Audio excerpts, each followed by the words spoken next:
Praise the lord. ఈ ఉదయకాల సమయం మీ కొరకు నేను ప్రార్థించాలని ఆశపడుతున్నాను. నిన్న అనుకుంటా తిరుపతి దగ్గర ఎక్కడో ఒక చోట ఒక చెరువు వచ్చేసి కట్టంతా తెగిపోయి నీళ్ళంతా ఊర్లోకి వచ్చేస్తుంది అనమాట. వచ్చేసి అక్కడ ఇండ్లు గిళ్ళంతా నీళ్ళతో మునిగిపోయి ఆవులు వీళ్ళంతా కొట్టుకొని వెళ్ళిపోయి వాళ్ళకి ఆస్తి నష్టాలు బాగా జరిగాయి.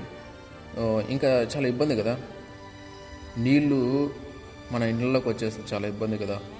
కాబట్టి ఆశ్రయం లేని వారు అయిపోయారు. అక్కడ ఇండ్లు కూడా లేకుండా కొట్టుకుని వెళ్ళిపోయి అలాంటి పరిస్థితిలో ఉన్నారు, నిరాశ్రయులు అనమాట.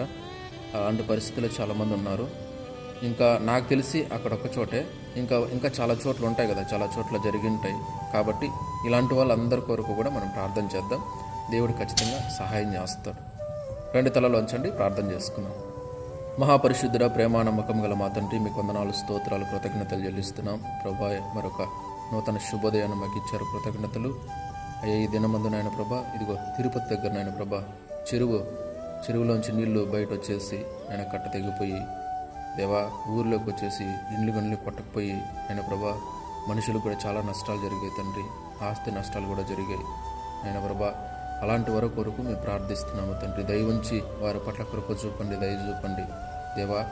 వారికి జరిగిన ఆ నష్టాన్ని తండ్రి దయ ఉంచి నాయన ప్రభా, యేసయ్య దయ ఉంచి ఆ నష్టాన్ని తొలగించి వారికి అవసరమైన ప్రతి ఆర్థిక వనరులను మీరు దయచేయమని ప్రార్థిస్తున్నాను తండ్రి.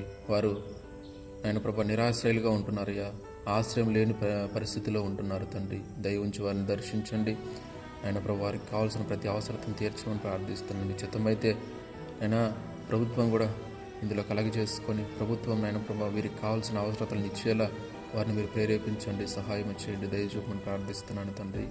అదే రీతిగా నాయన ప్రభా ఆయన దయవుంచి నాయన ప్రభా మరొకసారి ఇలాంటి పరిస్థితి ఇంకా ఎక్కడెక్కడైతే ఉందో ప్రతి చోట కూడా నాయన ప్రభా మీరు ఆయన మీ కార్యమును జరిగించండి, వారికి కావాల్సిన ప్రతి అవసరతను తీర్చమని ప్రార్థిస్తున్నాను తండ్రి. నిశ్చితమైతే ఇలాంటి పరిస్థితి ఎక్కడా కూడా రాకుండానట్లుగా సంభవించుకున్నట్లుగా తండ్రి యేసయ్య మీ కృపను అనుగ్రహించండి, దయ చూపండి అయ్యా, రక్షించండి అయ్యా, కనికరించమని ప్రార్థిస్తున్నాను ప్రభా. అక్కడ ఆ పరిస్థితుల వల్ల ఎలా ఉంటున్నారో పాపం ఆయన ప్రభా, చాలా ఇబ్బంది, చాలా బాధ, వేదన వాళ్ళకి పాపం అయినా. కాబట్టి దయ ఉంచి కృప చూపమని, అలాంటి వారిని రక్షించమని, కృపనందించమని, కనికరించమని ప్రార్థిస్తూ సహాయం చేయమని సమస్తం మీ చేతులకు అప్పచెప్పుకుంటూ యేసయ్య అతి పరిశుద్ధ నామములో ప్రార్థించి స్తుతించి గణపరిచి వేడుకుంటున్నాం తండ్రి. ఆమేన్. దేవుడు మీ అందరిని దీవించి ఆశీర్వదించునుగాక. ఆమేన్.